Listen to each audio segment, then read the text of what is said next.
Hello students, आप सभी का स्वागत है एक बार फिर से आपके अपने इस YouTube channel star study centre में।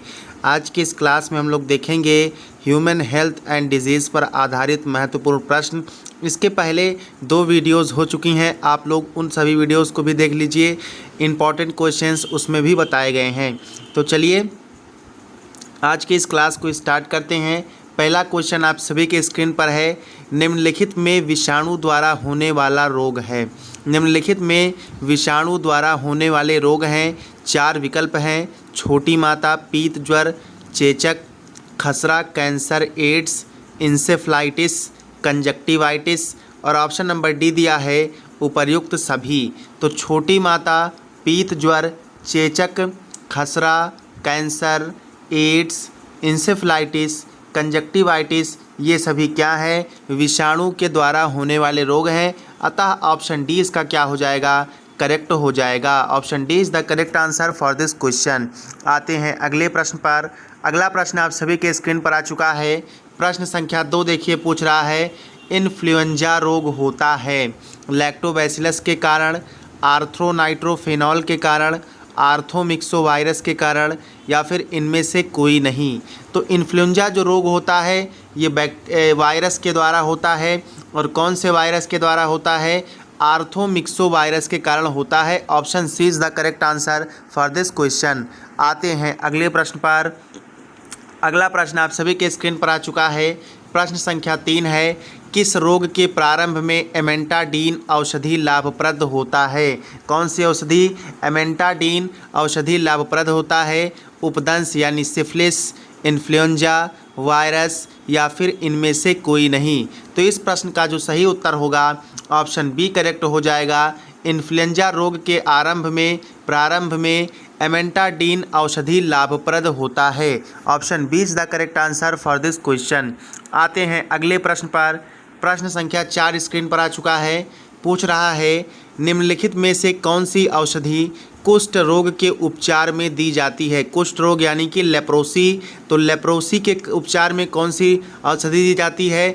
आप सभी को मैंने बताया था कि लेप्रोसी किसके कारण होता है। तो एक बैक्टीरिया है माइकोबैक्टीरियम लेप्री, उसके कारण लेप्रोसी हो जाता है। तो कौन सी औषधि दी जाती है?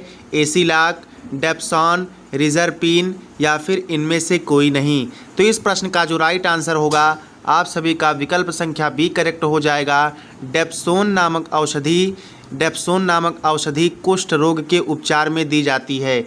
इस औषधि को अकेले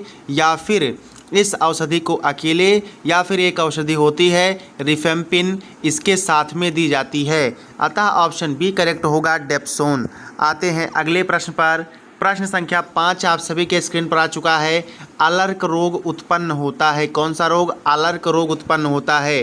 तो चलिए इस प्रश्न का सभी लोग राइट आंसर करिए। देखते हैं कितने लोग राइट आंसर इस प्रश्न का करते हैं। अलर्क रोग, इसको रेबीज़ या हाइड्रोफोबिया भी कहते हैं। अब आई होप सभी लोग इस प्रश्न का आंसर करेंगे। तो जीवाणुओं से उत्पन्न होता है, विषाणु से उत्पन्न होता है, उपरोक्त दोनों के द्वारा उत्पन्न होता है या इनमें से कोई नहीं। तो अलर्क रोग जो उत्पन्न होता है, रेबीज़ जो उत्पन्न होता है, वो वायरस के द्वारा उत्पन्न होता है, विषाणु के द्वारा उत्पन्न होता है। Option number B is the correct answer for this question. अगला प्रश्न आप सभी के स्क्रीन पर है। प्रश्न संख्या 6 है, निम्नलिखित में से किस जीवाणु के कारण गिल्टी रोग, जिसे अंग्रेजी में एंथ्रेक्स कहा जाता है, होता है?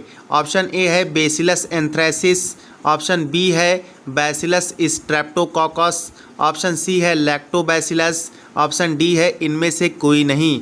तो आप सभी लोग ऐसे याद कर सकते हैं, एंथ्रैक्स से एंथ्रेसिस यानी कि गिल्टी रोग बेसिलस एंथ्रेसिस बैक्टीरिया के कारण होता है, इसी के द्वारा होता है। Option A is the correct answer for this question. आते हैं अगले प्रश्न पर। प्रश्न संख्या 7 आप सभी के स्क्रीन पर पूछा है, उसी क्वेश्चन से रिलेटेड है। बैसिलस एंथ्रेसिस नामक जीवाणु होता है कैसा? ग्राम पॉजिटिव, ग्राम नेगेटिव, यह जीवाणु नहीं है या फिर ए व बी दोनों। तो ये जीवाणु है, क्योंकि आपने अभी पिछले पढ़ा कि इसके कारण एंथ्रेक्स डिजीज़ हो जाता है। तो ये कैसा जीवाणु है? ग्राम पॉजिटिव जीवाणु है। Option A is the correct answer for this question. आएंगे अगले प्रश्न पर। प्रश्न संख्या 8 आप सभी के स्क्रीन पर आ चुका है। निम्न में से किस जीवाणु के कारण मियादी बुखार होता है? 4 विकल्प आप सभी के स्क्रीन पर है। एबरथेला टाइफोसा, क्लास्ट्रीडियम टेटनी, बैसिलस एंथ्रासिस या फिर ऑप्शन डी है इनमें से कोई नहीं। मैंने आप सभी को अपडेट दिया था कि हमारा स्वास्थ्य जो है थोड़ा सा ठीक नहीं है, इस वजह से उतनी एनर्जी से क्लासेस नहीं हो पा रही हैं, लेकिन फिर भी ये जितनी भी क्लासेस हो रही हैं आप इसको ध्यान से देखिए और सारे क्वेश्चंस को याद कर लीजिए। और आप बेहतर तैयारी के लिए डिस्क्रिप्शन में दिए गए इंस्टाग्राम लिंक से मैसेज करके 59 रुपये का पेड ग्रुप ज्वाइन कर लीजिए। इससे आपको इसमें सोचना समझना नहीं है, बिल्कुल ज्वाइन कर लीजिए। इसमें आपको क्वेश्चंस इतने दिए जाएंगे कि आपका सिलेक्शन एक टॉप कॉलेज में होगा अगर आप बढ़िया से उसको पढ़ लेते हैं तो प्रश्न संख्या 8 है, निम्न में से किस जीवाणु के कारण मियादी बुखार होता है? एबरथेला टाइफोसा के कारण होता है। Option A is the correct answer. कहीं कहीं साल्मोनेला टाइफी ऑप्शन में होता है तो वहाँ पर आप टिक करेंगे साल्मोनेला टाइफी, और अगर ये दोनों ऑप्शन में होगा तो दिया रहेगा ए व बी दोनों। तो प्रश्न संख्या 8 का जो राइट आंसर होगा ऑप्शन ए करेक्ट हो जाएगा, एबरथेला टाइफोसा। ये मियादी बुखार जो है साल्मोनेला टाइफी के द्वारा भी होता है। आते हैं अगले प्रश्न पर। प्रश्न संख्या 9 आप सभी के स्क्रीन पर आ चुका है। निम्नलिखित में से कौन से लक्षण स्वाइन फ्लू के हो सकते हैं? ऑप्शन ए है मनोवैज्ञानिक लक्षण, ऑप्शन बी है दैहिक लक्षण, ऑप्शन सी है इंटेस्टाइनल यानी आंतीय लक्षण, ठीक है, आंत संबंधी, ऑप्शन डी दिया है उपर्युक्त सभी।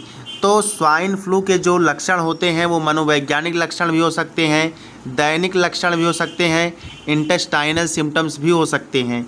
तो ऑप्शन डी क्या होगा इस प्रश्न के लिए करेक्ट हो जाएगा। आते हैं अगले प्रश्न पर। अगला प्रश्न आप सभी के स्क्रीन पर देखिए क्या पूछ रहा है। प्रश्न संख्या 10 है, एल्कोपार नामक औषधि किसके उपचार हेतु दी जाती है? एस्कैरियासिस के उपचार में, टीनियसिस के उपचार में, अमीबायोसिस के उपचार में या फिर इनमें से कोई नहीं। तो थोड़ा सा इसमें हिंदी की मिसटाइपिंग होगी तो उसका आप लोग माइंड नहीं करेंगे, साइंस पे आप लोग फैक्ट्स पर फोकस करेंगे। तो प्रश्न संख्या 10 जो है, जो एल्कोपार नाम की औषधि होती है वो एस्कैरियासिस के उपचार में की जाती है। एस्कैरिस के द्वारा एस्कैरियासिस रोग होता है और इसी के उपचार में एल्कोपार नामक औषधि दी जाती है। प्रश्न संख्या 11 आप सभी के स्क्रीन पर आ चुका है भाई। पूछ रहा है रेबीज रोग फैलता है कुत्तों में, बिल्लियों में, बंदरों में या फिर उपर्युक्त सभी में? तो जल्दी से इस प्रश्न का राइट आंसर कर दीजिएगा। रेबीज रोग कुत्तों में भी फैलता है, बिल्लियों में भी, बंदरों में भी। तो क्या होगा right answer? Option D correct हो जाएगा। उपर्युक्त सभी में कौन सा रोग? रेबीज रोग फैलता है। आएंगे अगले प्रश्न पर। प्रश्न संख्या 12 आप सभी के स्क्रीन पर है। क्या पूछ रहा है? चिकनगुनिया रोग फैलता है जीवाणुओं के द्वारा, एड्स के द्वारा, विषाणु के द्वारा या प्रोटोजोआ के द्वारा? तो इस प्रश्न का राइट आंसर क्या होगा? क्या एड्स के द्वारा, क्या जीवाणु के द्वारा, क्या विषाणु के द्वारा या फिर प्रोटोजोआ के द्वारा? तो इस प्रश्न के लिए जो राइट आंसर होगा, करेक्ट ऑप्शन होगा ऑप्शन सी करेक्ट हो जाएगा। चिकनगुनिया रोग फैलता है विषाणुओं के द्वारा फैलता है। Option C is the correct answer. आएंगे अगले प्रश्न पर। प्रश्न संख्या 13 देखिएगा, इंपॉर्टेंट क्वेश्चन है, इंटरेस्टिंग क्वेश्चन है। मच्छरों के लार्वा को ख़त्म करने के लिए किस मछली का पालन आवश्यक है? रोहू मछली का, गैम्बूसिया मछली का, बाम का या फिर कटला का? तो मच्छरों के लार्वा को भैया ख़त्म करने के लिए गैम्बूसिया प्रजाति की मछली का पालना आवश्यक है। क्या गैम्बूसिया मछली को पालना आवश्यक है? 13 का जो ऑप्शन होगा राइट ऑप्शन बी करेक्ट हो जाएगा। आएंगे अगले प्रश्न पर। प्रश्न संख्या 14 आप सभी के स्क्रीन पर देखिएगा पूछ क्या रहा है। प्रश्न संख्या 14 पूछ रहा है, निम्नलिखित में से कौन सा रोग मानव हर्पीज वायरस के द्वारा होता है? इसको ऐसे भी डिनोट कर सकते हैं, HHV के द्वारा होता है। तो HHV के द्वारा HIV एड्स नहीं होगा, गले का कैंसर नहीं होगा, इनमें से कोई नहीं होगा। तो जो HHV के द्वारा होता है वो कार्पोसी सार्कोमा होता है, ठीक है। कार्पोसी सार्कोमा नामक रोग मानव हर्पीज वायरस के द्वारा होता है। आते हैं अगले प्रश्न पर। प्रश्न संख्या 15 स्क्रीन पर है। माइकोफिनोलिक एसिड का उपयोग किया जाता है। माइकोफिनोलिक एसिड का उपयोग किया जाता है बैक्टीरिया को मारने में, डेंगू के उपचार में, पीलिया को बढ़ाने में, उपर्युक्त सभी। तो माइकोफिनोलिक एसिड का उपयोग ना तो बैक्टीरिया को मारने में किया जाता है, ना ही पीलिया को बढ़ाने में किया जाता है।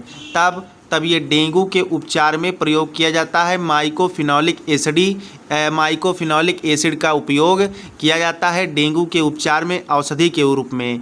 प्रिय विद्यार्थियों, आज की क्लास आपको कैसी लगी कमेंट सेक्शन में ज़रूर बताइएगा। अगर चैनल पर नए हैं तो चैनल को सब्सक्राइब करके बेल आइकन को ऑल पर ज़रूर प्रेस कर दीजिएगा। मिलते हैं नेक्स्ट क्लास में, फुल एनर्जेटिक क्लास में। जय हिंद।